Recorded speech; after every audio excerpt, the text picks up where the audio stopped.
স্বাভাবিকভাবে বাংলাদেশ বিরোধী যে চক্রান্তটা রয়েছে, যারা বাংলাদেশকে এই মুহূর্তে অস্থিতিশীল করার চেষ্টা করছে, বাংলাদেশকে ধ্বংস করার চেষ্টা করছে, সেই বাংলাদেশ বিরোধী চক্রের সঙ্গে এই হামলার অবশ্যই যোগসাজশ রয়েছে। এবং তারা যারা এই ক্ষেত্রে ওই সাতপন্থীদের যারা দায়িত্বশীল, তাদেরকে আমি মনে করি যে এখন কোনোভাবেই তাদেরকে শুধুমাত্র তবলিগ জামাতের মুরব্বী হিসেবে পরিচয় দেওয়ার কোনো সুযোগ নেই। তারা সম্পূর্ণরূপে রাষ্ট্রের সঙ্গে, বাংলাদেশের সঙ্গে যুদ্ধ ঘোষণাকারী একটা সন্ত্রাসী বাহিনী হিসেবে তাদেরকে চিহ্নিত করা ছাড়া আর কোনো উপায় নেই।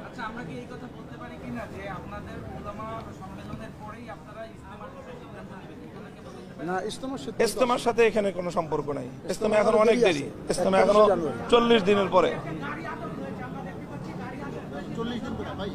31শে জানুয়ারি।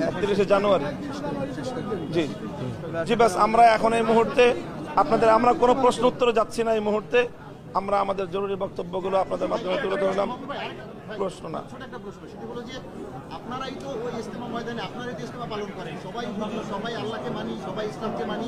জি, বাস এই কথাগুলি আমরা যেভাবে বললাম, এই বিস্তারিত কথা বলবো না। এখন আমরা ঘটনার সংক্ষিপ্ত বিবরণ আপনাদের সামনে উপস্থাপন করলাম।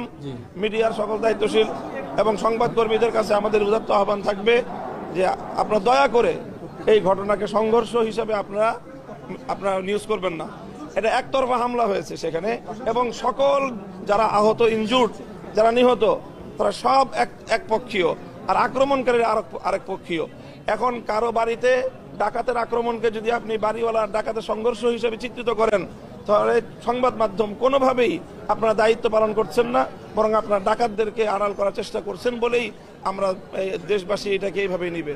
কাজেই আপনাদের কাছে আপনারা যাচাই করেন, প্রয়োজনে আপনারা তথ্য দেখেন যে গত রাতের এই আক্রমণ, শেষ রাতের গভীর রাত্রের ঘুমন্ত মানুষের উপরে এই আক্রমণে কোনোভাবে আমাদের এই জুবায়েরপন্থী হিসেবে আপনারা যাদেরকে আখ্যায়িত করছেন বা শুরাই নিজামের অনুসারী বলে যাদেরকে আখ্যায়িত করা হচ্ছে, তাদের কারো কোনো ন্যূনতম কোনো ইনভলভমেন্ট ছিল কিনা আক্রমণের ক্ষেত্রে, আপনারা সেটা যাচাই করে যথাযথভাবে আপনারা সংবাদ প্রচার করবেন।